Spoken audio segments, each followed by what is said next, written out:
Hello, everybody, and welcome back to the Come to Listen podcast. I'm Roger, your host for this show, and today we are talking with Gregg Swanson, the founder and chief operator at Warrior Coach Mindset.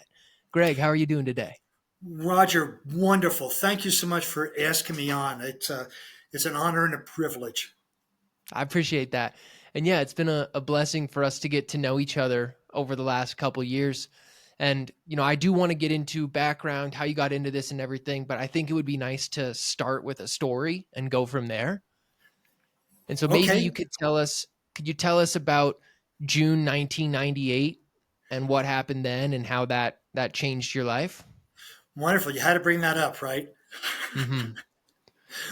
Well, I loved mountaineering and I still do. And I loved rock climbing and I still do. And my brother wanted to experience what his son experienced before he was killed in an avalanche. And so we did a couple of things on Shasta and we decided, let's look at Mount Rainier because Mount Rainier is usually the training ground for Denali, which we weren't going to go to, but it was a big enough and challenging enough mountain that it would push our skill level and our mental, physical, emotional level enough. It was a 5-day camp, and so it was really a lot of fun. We were doing ice rappelling, climbing, self arrest, all sorts, and it culminates in a summit attempt on the last day. And this was in June, and June, beautiful weather.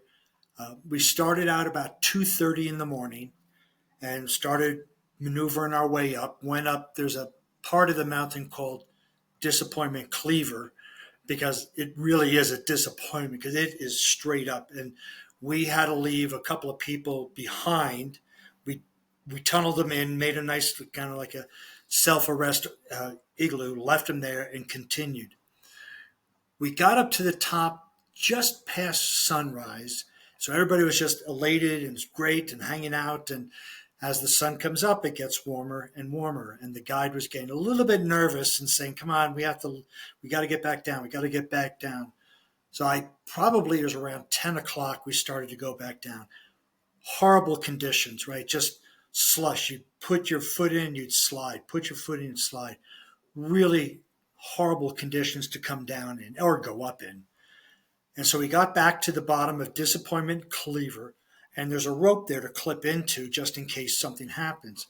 And I had trouble clipping into it. And I heard the guide say, "Just forget about it, Greg, let's just go." As soon as he said it, I clipped in.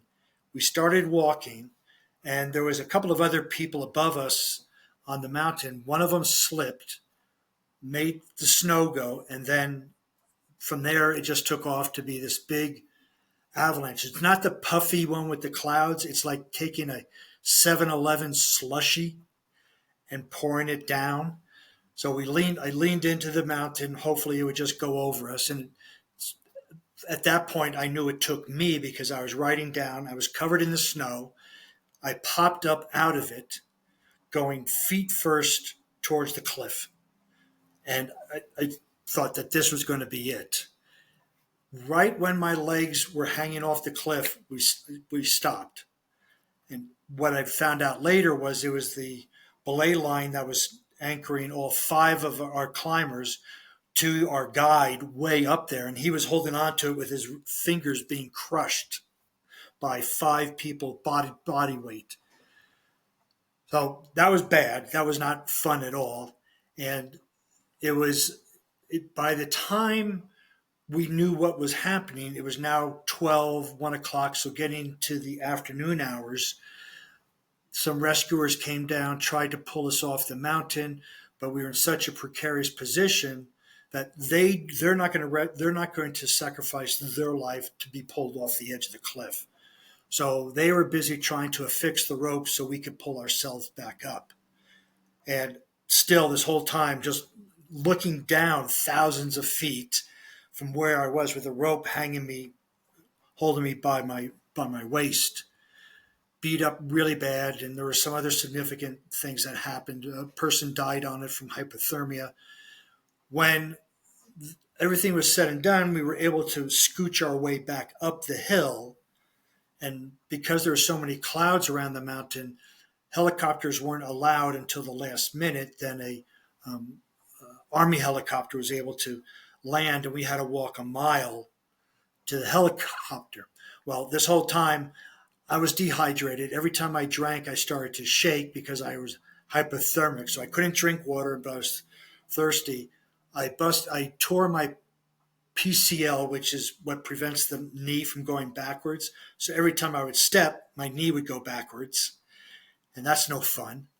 Yeah. And so going through, and my hand was broken, and so going through all of that for a mile, we got into the helicopter and then was eventually lifted off. But the paramedics on there gave me an IV, but they forgot to warm it.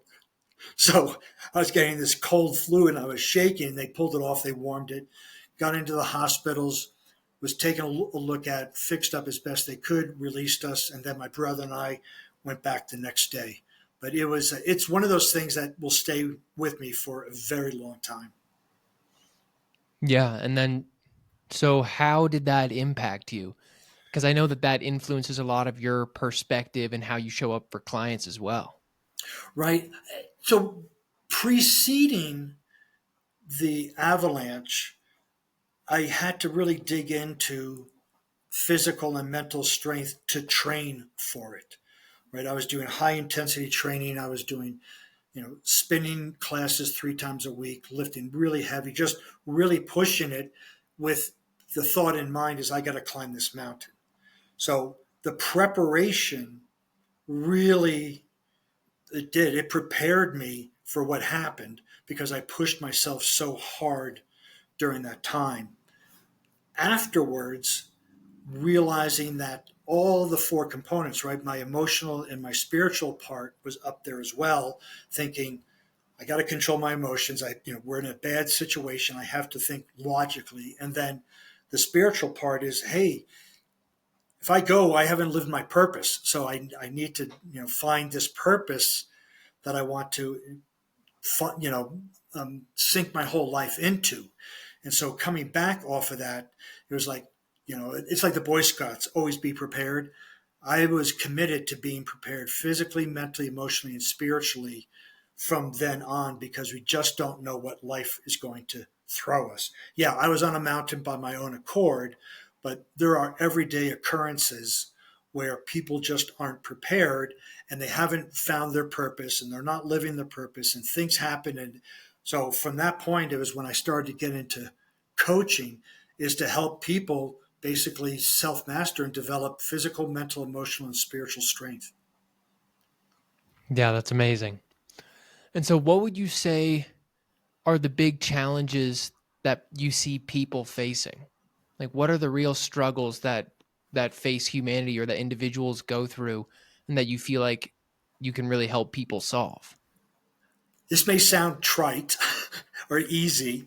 The biggest challenge people are going through is their story, meaning the story they're telling themselves why they can't do something, why they're not successful, why they're not losing weight, why they can't do this. It's all a story. And we create or we live the stories we tell ourselves and others. So the more people tell themselves and others, oh, I can't lose any weight, I can't do this, I'm not this, I can't be more successful, the more they ingrain that as a belief. And so I don't tell that to my clients right away. They come to me with a challenge. Hey, I need to get some discipline around my workout routine or about my well-being, about my nutrition. Okay, great. Let's start to take a look at it. Sales. I work with some salespeople also. I'm not making my quotas. What's wrong with that? But normally, what people come to me for is, until recently, is that they have something they want to reach, a goal. They're not reaching it and they don't know why. More recently, a lot of my clients are coming to me with, I'll just call it burnout and fatigue. They're just too exhausted to go to the gym, too exhausted to eat a healthy meal, too exhausted to do any of those things. And so then we chunk down what the day looks like and start to put in place better habits. But between the two of them, either feeling burned out and fatigued or having goals and not reaching them. are the two big ones that clients come to me for. So either people are essentially stuck or they don't have a vision that they're moving towards, or they do have a vision but they're not approaching it in a healthy way. Right. But they're approaching it with the tools that they have from where they came. Right. So no, if you're going to build a house and all you have is a Phillips head screwdriver, you're going to do your best to do it. It's not going to be great. And people are going to go, what the hell are you doing? So if you were given the tools, saws, hammers, all that levels, plumb lines, you'd be able to build a great house. So most people are working with tools that aren't effective for the results they want. A lot of them are psychological tools, right? Goal setting, self-talk, but it's still a lot of them aren't utilizing the right tools to achieve that, both in achieving a goal and reducing burnout. So then what are some of the best tools that you think people don't have in their tool belt that they could add and that would make it easier for them to strive forward? Awesome question. So, with the concept of mental toughness or mental strength, it's been a study for well over 20 years through research of top performing salespeople, executives, first responders, athletes, and it comes down to 4 C's. Most of the individuals, and we can go into all those in detail, but the biggest C that most people aren't acknowledging is control, meaning control what you can and let go of what you can't control. And so I get clients, oh, yeah, I do that. And what they do is they let their emotions get away with them. They let somebody tell them how many meetings to go to. So they don't take back control of their calendar, of their focus, of their intent. Now, most people, especially with burnout, have surrendered control to someone, something, some entity. And they're just corks in the ocean, just going any direction. And it gets tiring because when we feel that we don't have control, we'll either become apathetic, like why bother, or we'll become so stressed that we're trying to do everything. Then when we're trying to hit a goal and we don't have control, we will put our attention somewhere that's not in alignment with that goal. So we can control our thoughts, we can control our focus, we can control our time, we can control our actions, we can control our decisions. So most people are not acknowledging that they can control their decisions. Somebody made me do this. Somebody did this, right? I have to do this. I have to do that, as opposed to I'm choosing. So that's the biggest one. And I'll just say the other three. So there's control, challenge, commitment, and confidence. When you can bundle all those together, a person will develop the grit and resilience to manage their life and manage their goals. Yeah. Speak more about the challenge piece too. So like is it once someone has control and they have an idea of what levers they can move, how do they find that right dose of challenge without getting into that burnout space? Right. That's a great question. And part of it is we live in a comfort zone, right? We all do. I do, you do, we all do. Challenge is basically pushing yourself beyond that comfort zone. And it can start out small with a physical challenge like whitewater rafting, right? Nobody's done it. Okay, hey, I survived. I can do it, which then builds confidence to do another challenge. And pretty soon our comfort zone is expanding. But the challenge piece also is I'm going to try something, and no matter what happens, I'm going to be okay with it, and that I'm going to learn from it. So again, physical challenges are pretty obvious. You could say you're going to swim 100 meters underwater. You get in there, you push it, you get to 50 meters, you stop. Okay, what did we learn? Well, I didn't do proper breathing techniques. I didn't hold my, right? There's a whole slew of things. So we go back and practice and we do it again. So, whatever challenge we take on, regardless of the result, for mentally strong individuals, they will find the learning, then correct and continue. If we set a challenge so far out of our comfort zone, what will happen is we may get a short burst of adrenaline, and then our unconscious mind says, "What are you, crazy?" And then we become apathetic or lazy, and we go, "Oh, I got plenty of time to hit this 5 year goal." 5 years comes around and we don't hit it because it's so far out there. These big, hairy, audacious goals can seem good in the beginning, a quick shot of adrenaline, but in the long run, it can actually be detrimental. So that's why we want to do the old expression, right? Inch by inch, anything's a cinch. So we will just want to do these small little challenges till eventually our comfort zone is going to be so large that we can basically do anything. And that was one thing I noticed on your website too, was you talk about vision, strategy, tactics, and mindset. And it does kind of feel like that, set the audacious goal, but now systematically kind of build that direction. How does someone start to identify those bricks that move towards their Right. broader vision? Oh, I love this question. This is awesome. So a lot of my clients I work with on a 1 year plan. And for the sake of this interview, I'll say, what do you want your life to look like in July 18th, 2025? Great. We describe it in detail, where you're going to be, what you're going to be wearing, who you're going to be with, all that. Then we go to 9 months.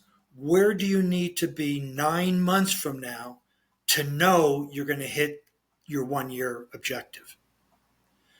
Then we go 6 months. Where do you need to be 6 months to hit 9 months? Not to hit your end goal, because we already established that. So, where do you need 6 months to hit your 9 month goal? Then, where do you need to be 3 months to hit your 6 months? Where do you need to be 1 month to hit your 3 months? Where do you need to be at the end of the week to hit your month? Where do you need to be at the end of the day to hit your week? And we would think of strategies of what you're going to do and then tactics on how you're going to do it.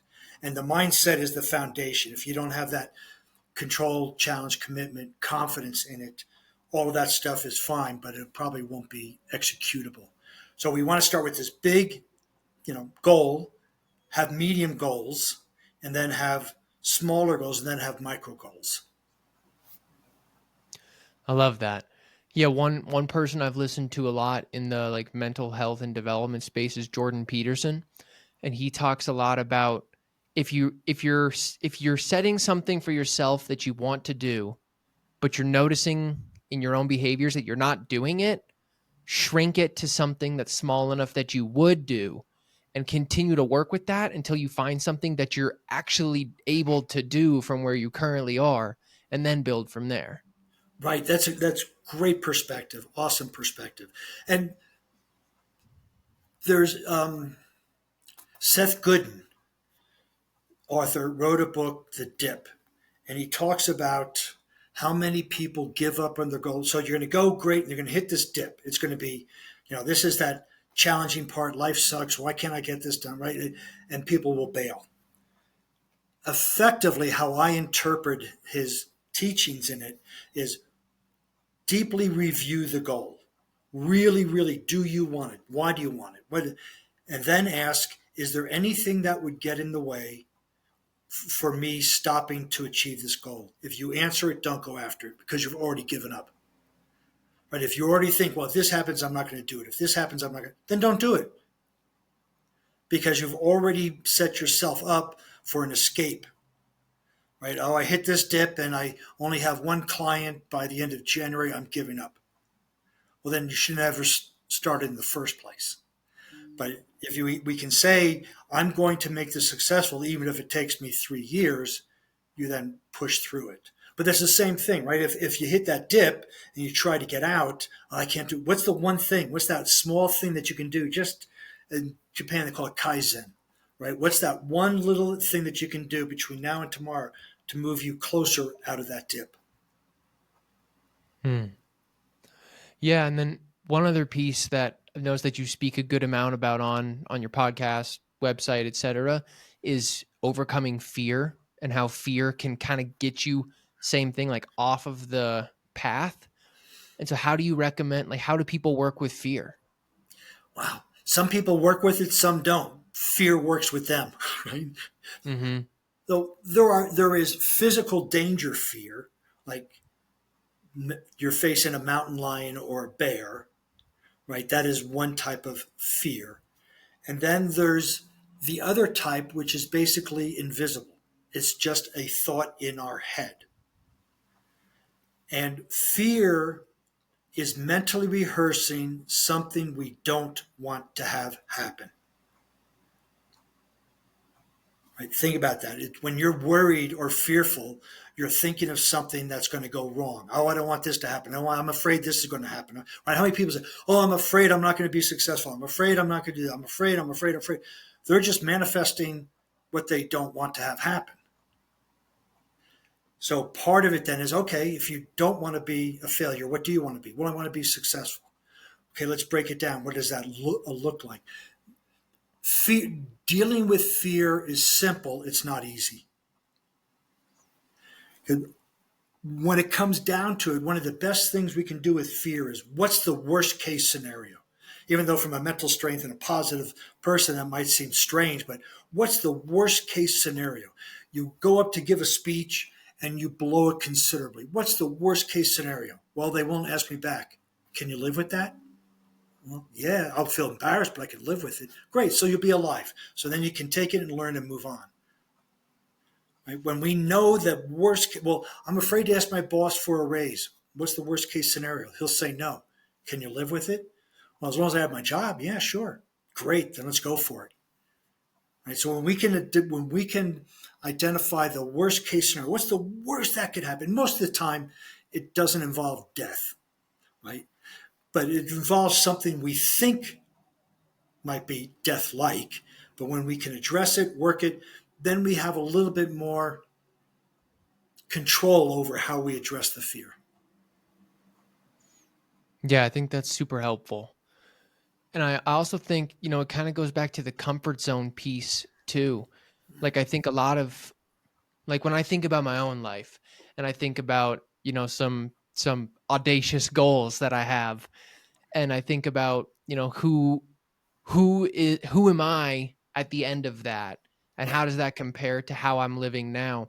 There's a lot of things that change in that process. And there's, fear about letting go of some of those comfort zone behaviors and habits.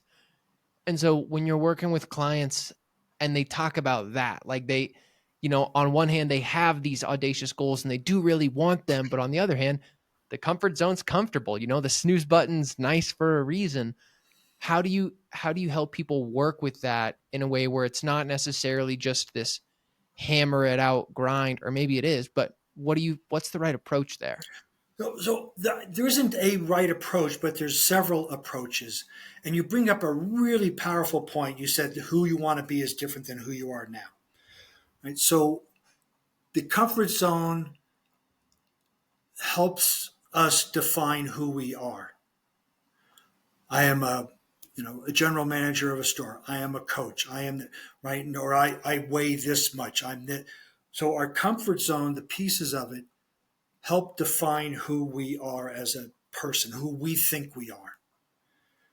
When we attempt to step out of our comfort zone, that identity gets crushed because now you're no longer. So if you opened up your own business, which you do, but so you're no longer a general manager, you're an entrepreneur.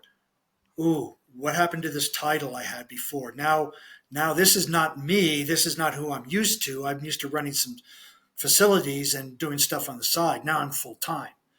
And the thought of that can scare people because they don't know who they would be when they make this change. Great example of, and I'm not saying this is ubiquitous for all overweight people, but at some level, a lot of clients that I've worked with and helped other coaches with is they've identified with being overweight.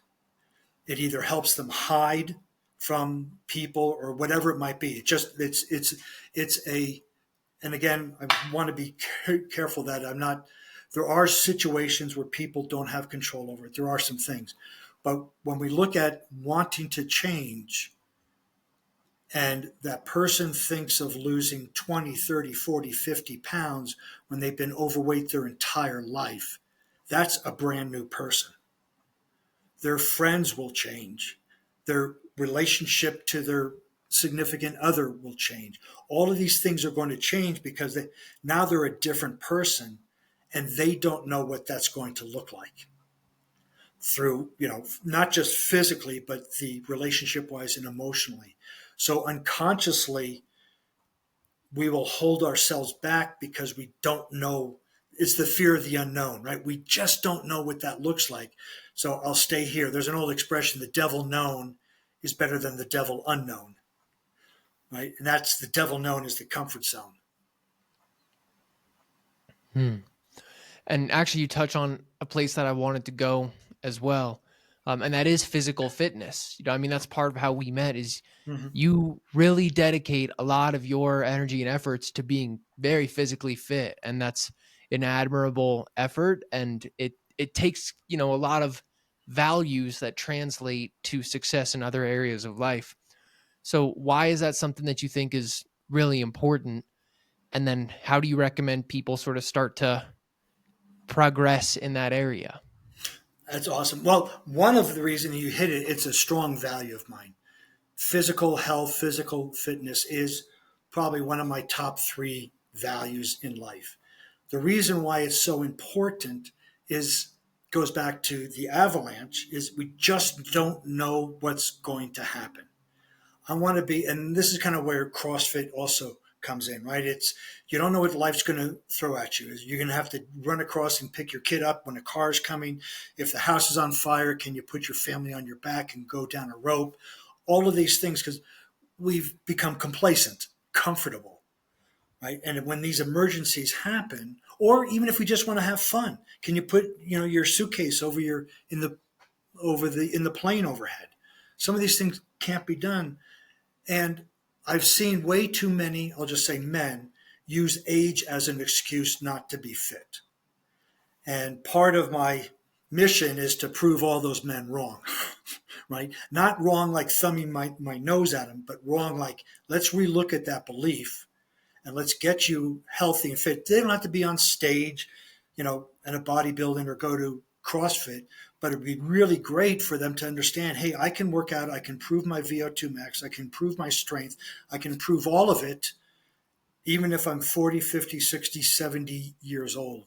Because when I'm fit, mental capacity goes up, right? There's been so much benefits between physical fitness and mental agility. Alzheimer's diminishes all it. I know it. There's a whole slew of things, and people can look it up. But it's so important to me to have. I just don't want to live long. I want to live long, healthy, and fun. And the only way that can happen is through physical activities. And so that's why it's really, really important to me.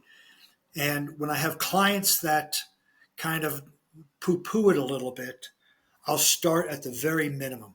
Can you do 1,000 steps today? Because they come to me with like, I know I should do it, but I just don't like doing this. I just don't like it. Instead of, you know, browbeating them into submission, it's like, what do you like? What physical activities do you like? Well, I like to roller skate. Great. When was the last time you did it? 10 years ago. Can you roller skate for 10 minutes tomorrow? And so we take them from where they are and just start movement. Then that movement escalates to mobility, then strength and cardio.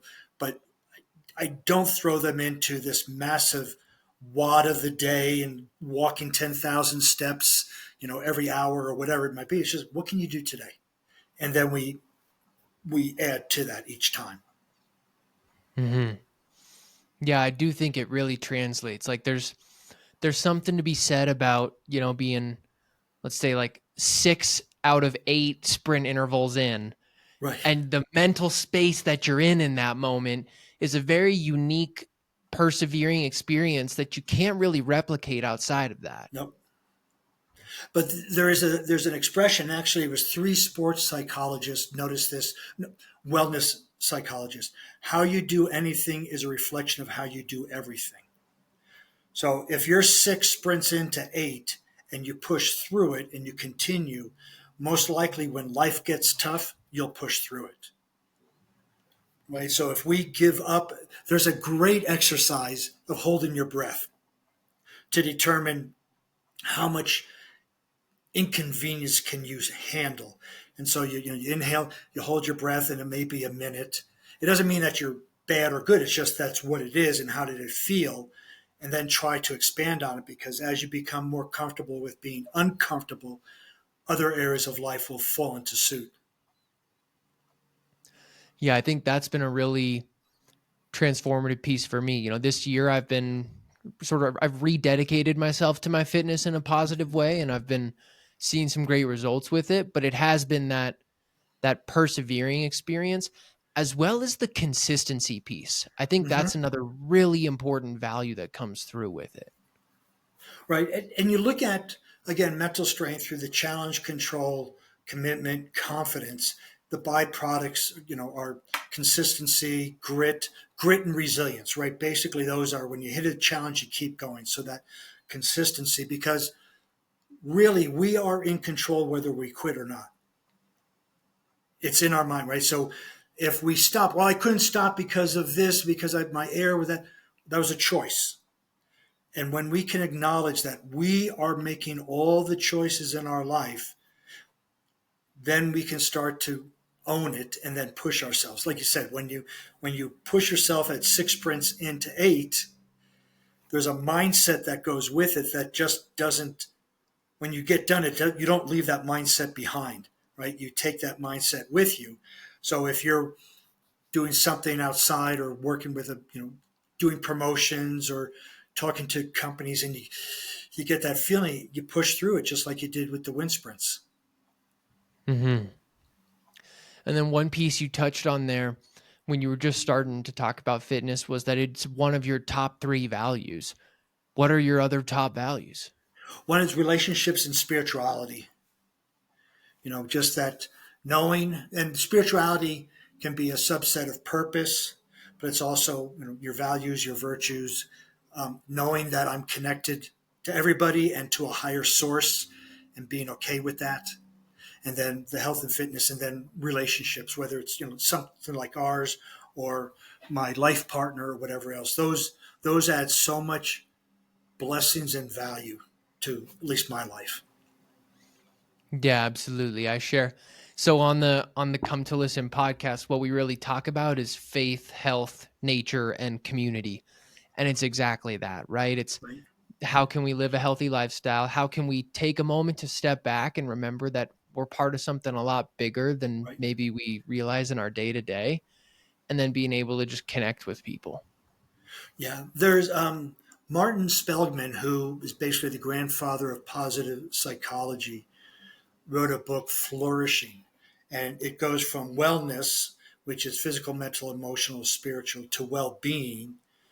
So it's kind of a elevator, or it's not like Maslow's hierarchy, but very similar. And then you get to well being, and it's your values, your relationships, your purpose in work. And then you get to thriving. It's a whole different, deeper level. So your podcast is covering that journey from wellness to well being to flourishing.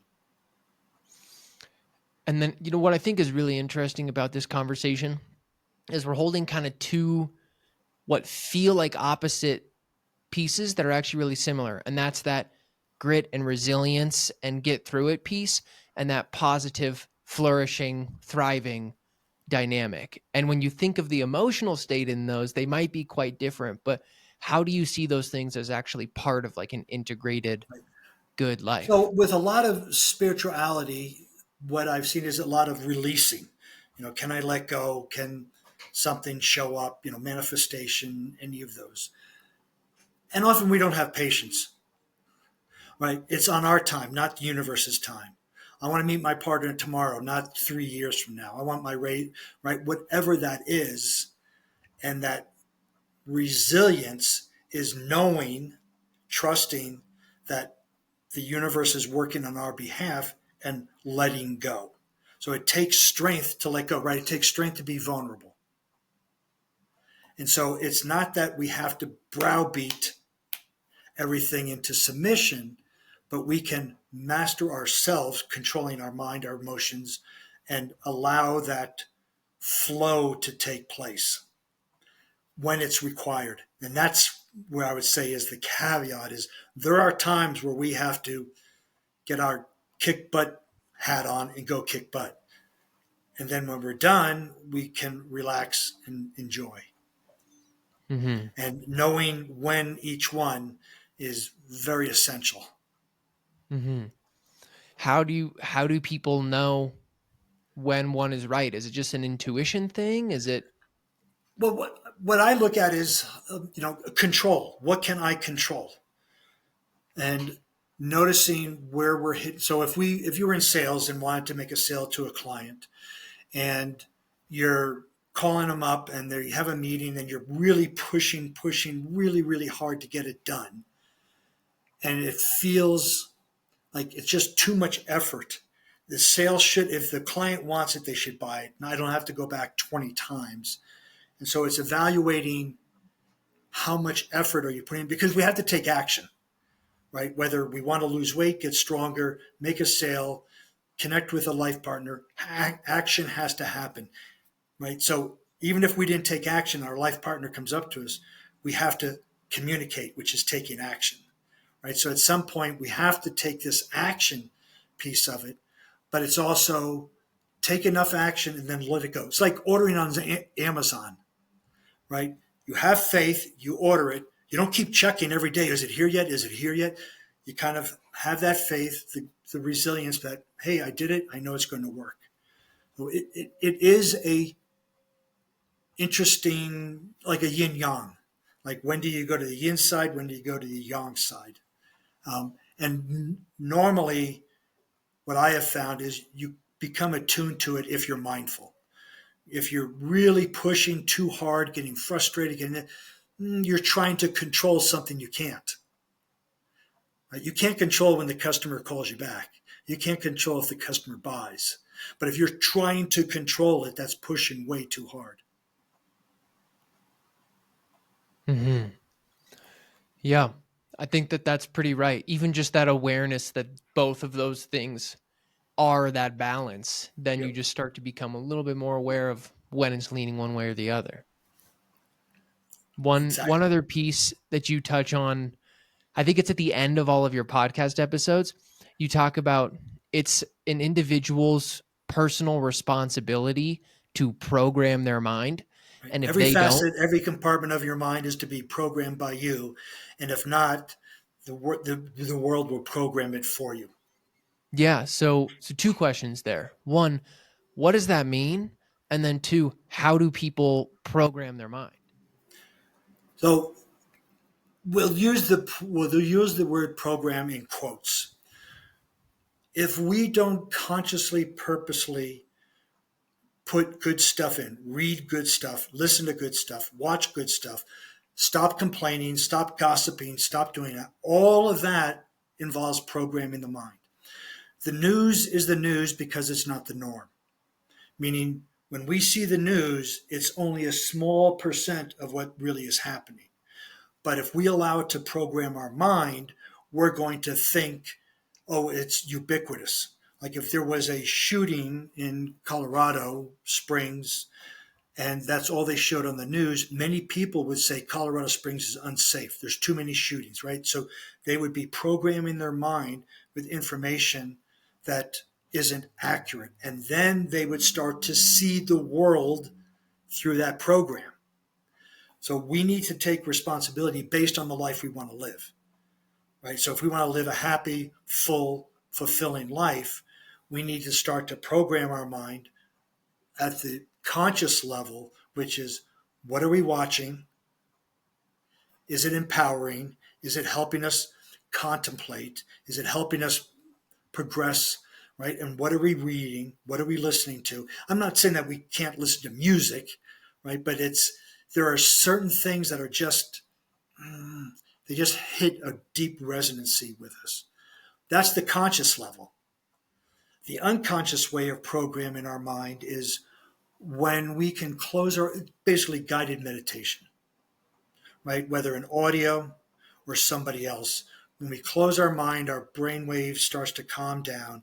It gives us access to our unconscious mind, where we then can muck around and clean up the garden. We can pick out all the weeds, plant new flowers, all that kind of good stuff. But it can be done through either our internal imagination of what we want or having somebody guide us.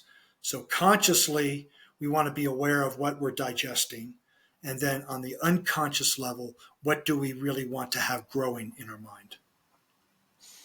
I think that's even a great little piece of homework for people, right? Is Yep. imagine that. Visualize, close your eyes, visualize going into the gardenscape of your mind and pull some weeds, whatever comes up in your imagination for that, and plant some flowers, whatever that looks Yep. like. That's a great, great one. I'm glad you brought that up and parlayed that, because we can, because the unconscious mind doesn't speak in words, it speaks in symbols and metaphors.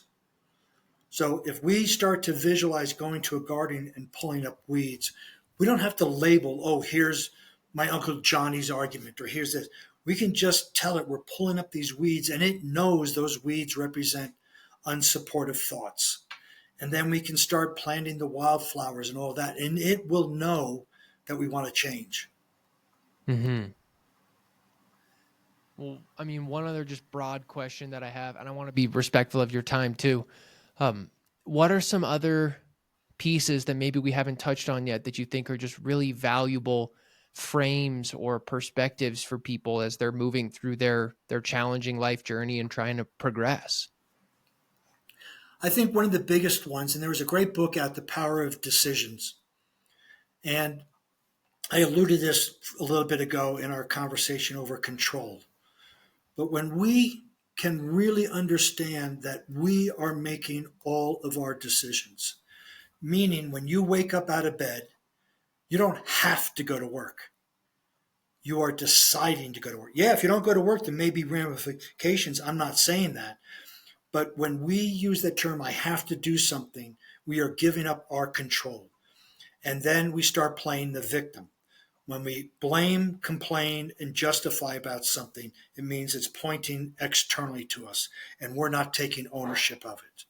So, what we want to do is be able to understand that every time there's a choice, we're at choice point. And I would even encourage people to start affirming, I'm choosing to go to work. I'm choosing to get in my car. I'm choosing to ride this way. I'm choosing to be happy. I'm choosing to have coffee. When we know that we are choosing all of that, that gives us such great empowerment, because then we can question our choices. Because if we don't question our choices, that's the world is programming us for us, right? But if we begin to question our choices, like, okay, I'm choosing to go to work. Why? Well, I need to pay bills. Why? Right? We can just have this in-depth conversation with ourselves. And I'm not saying that we don't want to just be vagabonds right all over the place, but when we can know that we are purposely, or now purposely, making choices, making decisions, we then we then have control over our life 100%. Because then we can control how we react. That person yelled at me. I'm choosing to stay calm. That person cut me off. I'm choosing to breathe. So I think just really looking at, when we label, I have to do this or I must do this, whatever, and reframe that as I'm choosing to do this, it will have a different energy and it will feel eventually more empowering. Thank you for that. Such as, Thank you for you choosing to chose share that. to do this podcast. I chose to come on. Right. Yeah, it is really empowering, even with the things that do feel like very much an obligation. Right. It's like it's such a sense of individual empowerment. And it's not that we're going to not do those things. It's just we want to take back the power and say, I'm choosing. I'm choosing to drive my friend to Denver Airport at 3 o'clock in the morning. I'm choosing to whatever it is, but it's my choice. And when I choose, the result is mine. I can't blame anybody else for the result except for me. So just going to add this one part to it, and that gets to responsibility. So there's a difference between fault and responsibility. You wake up, you decide to go to work, and you choose to go a certain route. You get in an accident. It's not your fault, but you chose that, so you are responsible for being there with that. It's not a negative. It's not.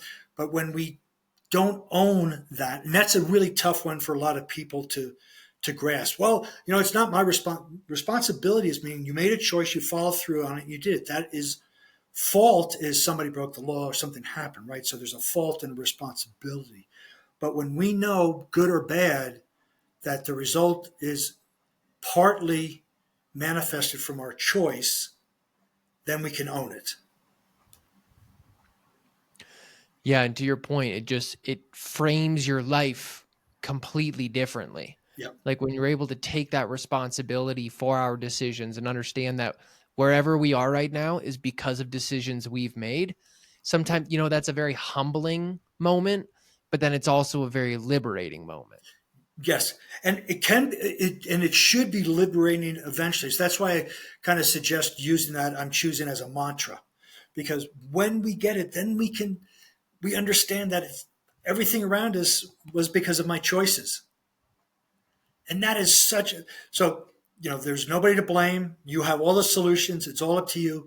That is so empowering. But in the beginning, it can be like, no, I didn't choose this. I don't want to take responsibility for this. It's the electric company's fault. It's somebody else's fault. It's somebody else's. Well, fault and responsibility are two different things. And then if people want to learn more about what you do, connect with Warrior Mind Coach as a whole, or just like listen to more of your perspective and insights, where can people find you? Call you. No. Yeah, right. Go for it. I'll direct them your way. Right. So my website is warriormindcoach.com. On there, there's a list of podcasts, blog posts, as well as a request for an introductory consultation. Also, I'm very active on Facebook, LinkedIn, Instagram, Pinterest under Warrior Mind Coach. Put up some philosophies during the week and all of that. So I appreciate you asking me that. Yeah, 100%. All right. Well, is there anything else do you have any parting words for the people tuning in? I think we said enough here today, right? But Yeah. Roger, again, thank you so much for all the work that you're doing in making the community and the world a better place. And thank you for asking me on. Thank you, Greg. I appreciate that. And thank you, everyone, for tuning into the Come to Listen podcast. I hope you have a blessed, wonderful day. God bless you.